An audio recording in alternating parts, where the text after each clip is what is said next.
வணக்கம். தமிழ் வெற்றிலை சமையலுக்குள்ளே போகலாம் வாங்க. நம்மளோட சேனலை நீங்கள் ஃபஸ்ட் டைமாக பார்க்குறீங்க அப்படின்னா சப்ஸ்கிரைப் பண்ணுங்கள், பெல் ஐக்கானை கிளிக் பண்ணுங்கள், ஆல் பட்டனையும் செலக்ட் பண்ணி விட்டுருங்க ஃப்ரெண்ட்ஸ். அப்போ தான் நான் தினம் போடுற வீடியோ உங்களுக்கு நோட்டிஃபிகேஷனில் வரும். வாங்க வீடியோக்குள்ளே போகலாம்.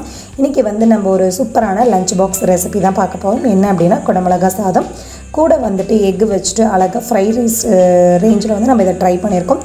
ஸோ கண்டிப்பாக அந்த ரெசிபியை மிஸ் பண்ணிடாதீங்க, ஸ்கிப் பண்ணாமல் பாருங்கள். கடாய் வச்சுட்டு கடாய் ஹீட் ஆனதும் எண்ணெய் கொஞ்சம் சேர்த்துக்கோங்க. கூட நான் இன்றைக்கி 2 முட்டை உடைச்சி சேர்த்துருக்கேன். அந்த 2 முட்டைக்கு தேவையான அளவு மிளகுத்தூளும் உப்பும் சேர்த்துக்கலாம். உப்பும் சேர்த்துட்டு நல்லா இதை கலந்து உடைச்சி விட்டுக்கலாம். உங்களுக்கு எக்கோட சைஸ் கொஞ்சம் பெருசாக வேணும் அப்படின்னா நீங்கள் மெல்லிஸாக கொஞ்சம் பெருசாக உடைச்சிக்கோங்க. கொஞ்சம் பொடுசு போல் வேணும் அப்படின்னா நீங்கள் கொஞ்சம் கரண்டிலேயே உடைச்சி விட்டுருங்க. இப்போ எக் ரெடி ஆகிடுச்சு. இதை வேறு ஒரு பாத்திரத்தில் மாற்றிக்கலாம். வேறு ஒரு பவுலில் மாற்றினதுக்கப்புறமா பட்டர் சேர்த்துக்கலாம். பட்டர் உருகட்டும். 1 ஸ்பூன் அளவுக்கு நெய் சேர்த்துக்கலாம். இப்போ இந்த பட்டர் உருகியாச்சு. உருகினதுக்கப்புறமா 1/2 ஸ்பூன் அளவுக்கு ஜீரகம், 3 பல்லு பூண்டு நல்லா பொடுசாக கட் பண்ணிவிட்டு அதுவும் உள்ளே சேர்த்துக்கலாம். இப்போ இது எல்லாத்தையும் சேர்த்து நல்லா நம்ம கலந்து விட்டுக்கலாம். இந்த குடமிளகு சாதத்தோட ஃப்ளேவர் நெய்யும் பட்டரும் சேர்த்து பண்ணையில் ரொம்ப சூப்பராக இருக்கும். நல்ல லஞ்ச் பாக்ஸுக்கு டக்குன்னு செஞ்சு முடிச்சிடலாம், குயிக்காக முடிச்சிடலாம்.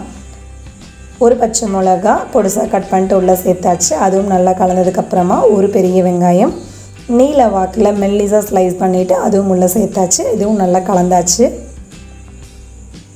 கலந்ததுக்கப்புறமா ஒரு மீடியம் சைஸ் அளவு குடமிளகா இதுக்கு போதுமானதாக இருக்கும். இஞ்சி பூண்டு விழுது 1 ஸ்பூன் அளவு சேர்த்துக்கோங்க. அதோட பச்சை வாசனை போகிற வரையில் நல்லா கலந்ததுக்கப்புறமா ஒரு மீடியம் சைஸ் அளவு குடமிளகா இதுக்கு கரெக்டாக இருக்கும். நீல வாக்கில் கட் பண்ணிக்கோங்க. கட் பண்ணிட்டு அதுவும் நல்லா கலந்துக்கலாம். இப்போ தேவையான அளவு உப்பு, காஷ்மீரி சில்லி பவுடர் 1 ஸ்பூன் சேர்த்துக்கலாம். மல்லித்தூள் 1 ஸ்பூன் சேர்த்துக்கோங்க. அதுக்கப்புறம் காரத்துக்கு தகுந்த மாதிரி 1/4 டீஸ்பூன் அளவுக்கு தனி மிளகாத்தூள் சேர்த்துக்கலாம்.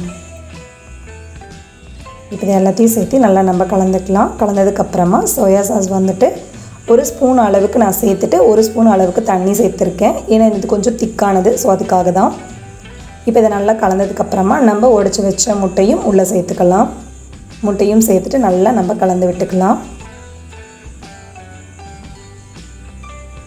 நல்லா கலந்தாச்சு. கலந்ததுக்கப்புறமா மூடி போட்டு வச்சிடலாம். அப்பப்போ ஒரு 3 நிமிஷம் போல் மூடி போட்டே இருக்கட்டும். அப்பப்போ லைட்டாக ஓப்பன் பண்ணி நல்லா கலந்து விட்டுட்டே இருங்க. நல்லா கலந்து ரெடி ஆனதுக்கப்புறமா நம்ம பாஸ்மதி ரைஸ் நல்லா வேக வச்சு எடுத்து வச்சுருக்கோம் இல்லைங்களா, அந்த அரிசியை இப்போ உள்ளே சேர்த்துக்கலாம். நான் இது பாஸ்மதி ரைஸில் பண்ணியிருக்கேன். நீங்கள் நார்மலாக சாப்பாட்டு அரிசியில் கூட இது பண்ணலாம். சாப்பாடு ரெடி ஆனதுக்கப்புறமா இந்த மசாலாவை ரெடி பண்ணிவிட்டு நீங்கள் சாப்பாடு அதில் போட்டு கூட நீங்கள் கலந்துக்கலாம். இப்போ இதை நல்லா கலந்து விட்டுக்கலாம். எல்லா பக்கமும் ஈவனாக படுறது போல் நல்லா கலந்துக்கலாம். கூட கொஞ்சம் மல்லி இலையை சேர்த்துக்கலாம். பொடிசாக கட் பண்ண மல்லி இலையை சேர்த்துட்டு அதுக்கப்புறம் பெரிய சைஸ்னால் 1/2 மூடி லெமன் போதும். சின்ன லெமன் அப்படின்னா ஒரு லெமன் ஃபுல்லாக புழிஞ்சுக்கோங்க.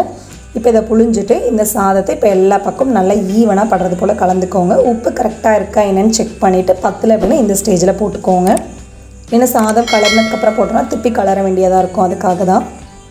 அவ்வளோதான் ஃப்ரெண்ட்ஸ், நம்மளோட குடமிளகா முட்டை சேர்த்து குடமிளகா சாதம் அழகாக ஃப்ரைட் ரைஸ் டைப்பில் சூப்பராக தயாராகிருச்சு. கண்டிப்பாக இந்த ரெசிபியை ட்ரை பண்ணுங்கள். எப்படி இருக்குன்னு சொல்லிட்டு கமெண்ட் பண்ணுங்கள். நம்மளோட சேனலுக்கு சப்ஸ்கிரைப் பண்ணுங்கள். அப்போ தான் நாளைக்கு நான் போஸ்ட் பண்ணுற வீடியோ உங்களுக்கு நோட்டிஃபிகேஷனில் வரும். தேங்க்யூ.